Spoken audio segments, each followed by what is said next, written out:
एखाद्या gall bladder स्टोनच्या पेशंटला गरजेचे असलेले कोणते टेस्ट आहेत किंवा ऍडव्हान्स कोणते टेस्ट करावं लागतं आणि कधी लागतं त्याच्याबद्दल थोडं सांगू शकाल का? सांगते ना.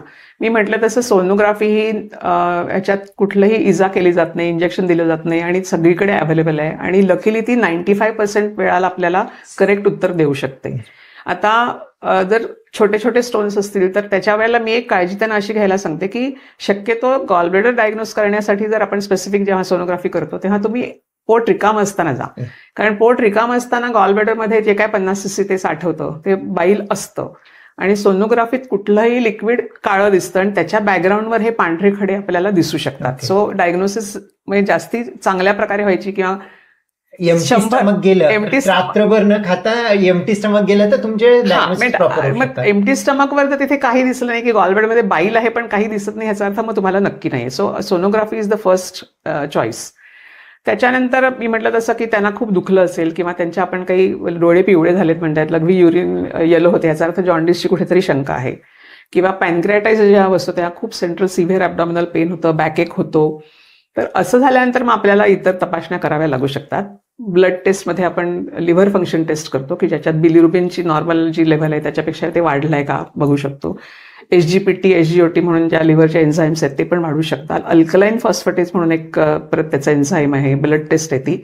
आणि बिलिरुबिन सुद्धा आता माझ्या एवढ्या वर्षाच्या 35 वर्षाच्या गॉलब्लॅडर ट्रीट करायच्या एक्सपिरियन्समध्ये मी असं सांगते की बिलिरुबिन सुद्धा म्हणजे पित्ताची लेव्हल ब्लडमधली वाढायच्या आधी alkaline phosphatase is the first to go up.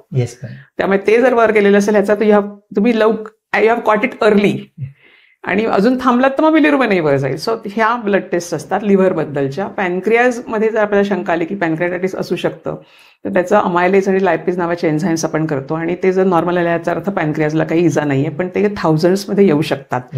And then you know it is बरं. आता स्टोन खाली आलाय, आपल्याला दिसतंय की डायलेटेड दिसतीये, तर मग तो त्याची पोझिशन नक्की सोनोग्राफीत कधी कधी दिसत नाही. म्हणजे एखादा माणूस जर खूप जाड असेल तर वरच्या फॅटमुळेच ते त्यांची जी फ्रिक्वेन्सी जी असते अल्ट्रासाऊंडची ती पोचली नाही तर आपण मिस करू शकतो. नंतर जिथे ती नळी उघडते त्याला छोट्या तडीचं आपण डिओडेनम म्हणतो, तर त्याच्यातली हवा मध्ये येऊ शकते. सो गॅसमुळे दिसलं नाही आहे पण दिसलं नाही असं होऊ शकतं. लिमिटेशन्स आहेत. मग असं जर असेल आणि तरी आपल्याला वाटतं की नाही हे आपल्याला सिम्पटम्सवरनं हे असू शकतं तर मग आपण त्याला आपण MRCP म्हणतो. म्हणजे MRIचाच एक भाग ज्याच्यात आपण ह्याची पूर्ण आपल्याला अॅनाटॉमी ज्याला म्हणतो आपण कुठे सगळं कळतं. तर गॉलब्लॅडरमध्ये काही आहे का, खाली नळीत काही आलाय का, पॅनक्रियाज कशी आहे, लिमिटेड CT आपण करू शकतो की पॅनक्रियाजला सूज नाहीये ना हे बघू शकतो.